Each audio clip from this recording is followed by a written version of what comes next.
ปหกกับปหก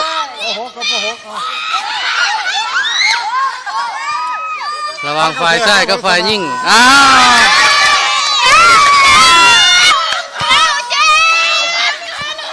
ได้จักแต้มเลย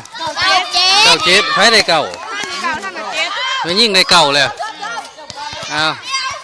ไม่ยิ่งเก่งกลัวที่สุดนี่อ้าว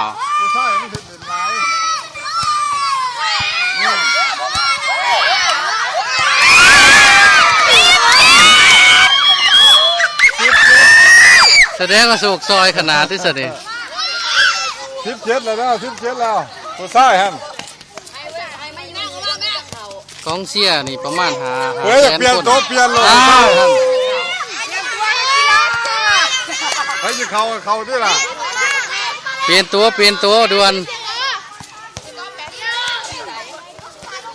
8-10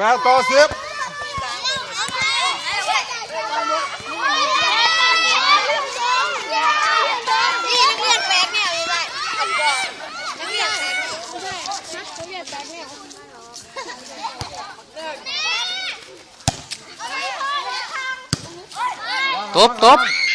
อ้าว